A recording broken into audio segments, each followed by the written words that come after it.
Hi అండి. రెసిపీకెళ్ళే ముందు నా ఛానల్ మొదటిసారిగా చూసినట్లయితే సబ్స్క్రైబ్ చేసుకోండి. చిట్టి ముత్యాలతో రొయ్యల బిర్యానీ చేశాను. మనకి ఆల్రెడీ నేను షార్ట్ వీడియో పెట్టాను కదా! కనుమ రోజున మేము ఏం చేసుకున్నాం అన్నది. ఇప్పుడు అప్లోడ్ చేస్తున్నాను చూడండి.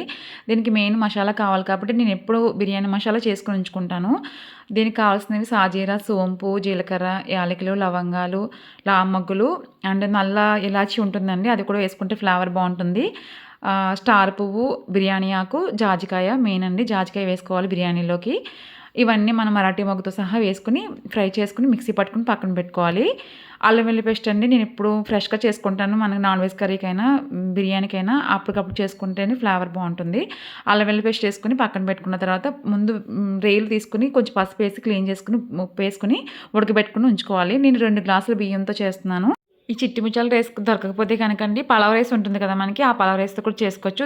బాస్మతి రైస్‌తో కూడా చేసుకోవచ్చు. కానీ బాస్మతి రైస్ కన్నా రొయ్యల బిర్యానీకి నాకెందుకో ఈ రైసే నచ్చుతుంది. చికెన్ దమ్ బిర్యానీకి అయితే కంపల్సరీ బాస్మతి రైస్ బావుంటుందండి.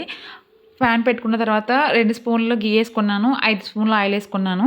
అది హీట్ అయిన తర్వాత మన బిర్యానీ ఆకు, చెక్క, లవంగాలు, యాలకులు మొత్తం ఆల్ మసాలా అంతా బిర్యానీ మసాలా అంతా వేసుకోవాలండి. వేసుకొని ఫ్రై చేసుకోవాలి. ఇదేంటంటే మనకి ఇందులో ఫ్లేవర్స్ కోసం ఇవి వేస్తే ఫ్లేవర్ బావుంటుంది. ఎక్కువ మసాలా కూడా వేయనవసరం లేదు ఇవి వేసిన తర్వాత.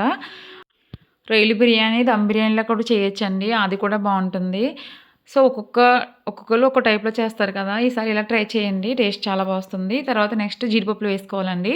బిర్యానీ ఆకు వేసేసి ఫ్రై చేసుకోవాలి. ఇందులో వెజిటబుల్స్ ఏం అవసరం లేదండి. టమాటా, ఉల్లిపాయలు వేసుకుంటే సరిపోతుంది. టమాటా కూడా ఫ్లేవర్ కోసం యాడ్ చేసుకోవాలి. ఫ్రై అయిన తర్వాత కొంచెం ఉల్లిపాయలు కట్ చేసుకొని వేసుకోవాలి. ఒక ఉల్లిపాయని 6 ముక్కలను కట్ చేసి వేసానండి. మరి సన్నగా అవసరం లేదు. నెక్స్ట్ నేను పచ్చి రొయ్యలు హాఫ్ కేజీ తీసుకున్నానండి. మనకి ఇంకా ఎక్కువ క్వాంటిటీ కావాలంటే వేసుకోవచ్చు. 2 గ్లాసుల బియ్యానికి నేను హాఫ్ కేజీ రొయ్యలు తీసుకున్నాను. ఇది తీసుకొని మనం క్లీన్ చేసుకొని పక్కన పెట్టుకొని ఉడకబెట్టుకొని ఉంచేసుకుంటే అందులో వేసుకుంటే బావుంటుంది. నెక్స్ట్ ఇవంతా ఎగిన తర్వాత అల్లం వెల్లుల్లి పేస్ట్ వేసుకోవాలి. నేను కనుమ రోజున నాటుకోడి కర్రీ కూడా చేశానని చెప్పాను కదండీ! ఆ వీడియో కూడా అప్లోడ్ చేశాను. మీరు చూడకపోతే కనుక చూడండి. ఆ కర్రీ కూడా చాలా బా వచ్చింది. నేను ఛానల్ పెట్టి 1 మంత్ అవుతుందండి. సో, కొత్తగా చూసినట్లయితే గనక సబ్స్క్రైబ్ చేసుకోండి.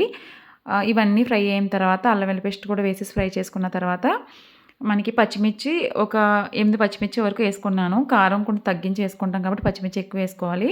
టమాటాలు ఒక 2 టమాటాలు కట్ చేసుకొని వేసుకున్నాను. ఇందులో వెజిటబుల్స్ అన్నీ ఏయనవసరం లేదండి. టమాటా ఫ్లేవర్ కోసం వేసుకోవాలి. ఒక స్పూను పసుపు, ఒక స్పూన్ కారం వేసాను. కారం ఎక్కువ వేయలేదు. ఎందుకంటే మనం మసాలా పౌడర్‌లో మిరియాలు కూడా ఎక్కువ వేసి పౌడర్ చేస్తాం కాబట్టి ఘాటు సరిపోతుంది. ప్లెయిన్ మసాలా కూడా వేసాం కదా! సో, అది ఫ్లేవర్ సరిపోతుంది.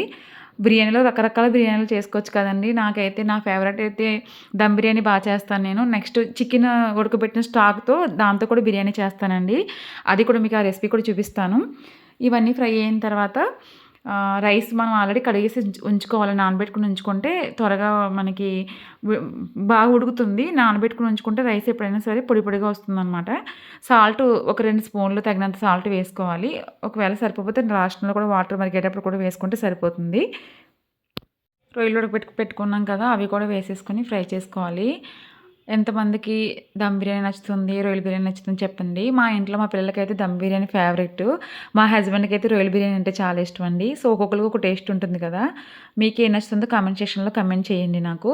నెక్స్ట్ మనకి కొత్తిమీర, పుదీనా వేసుకొని ఫ్రై చేసుకోవాలి.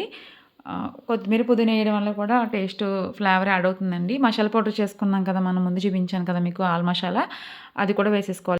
ఈ బిర్యానీ మసాలా పౌడర్ ఎప్పుడు మనం చేసుకొని ఉంచుకుంటే గనక ఇమ్మీడియేట్‌గా బిర్యానీ చేయాలన్నా ఈజీగా చేసేయొచ్చండి. ఈ మసాలా పౌడర్ ఉంటే గనక తప్పకుండా మీరు కూడా సేమ్ అలాగే మసాలాలు ఎలా చూపించానో అలా పౌడర్ చేసి పెట్టుకోండి.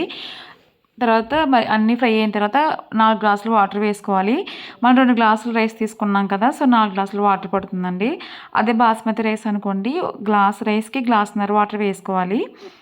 వేసేసుకొని కొంచెం మరిగిన తర్వాత నానబెట్టి పెట్టుకున్నాం కదా బియ్యం, అవి కూడా వేసేసుకోవాలి. నేను కుక్కర్ మూత కూడా పెట్టట్లేదండి. నార్మల్‌గా ప్లేట్ పెట్టే కుక్ చేశాను. చాలా ఈజీగా అయిపోతుందండి. ఇలాంటి బిర్యానీ తప్పకుండా ట్రై చేయండి. సో, ఎలా ఉందో కూడా నాకు ట్రై చేసిన తర్వాత కామెంట్ సెక్షన్‌లో కామెంట్ చేయండి.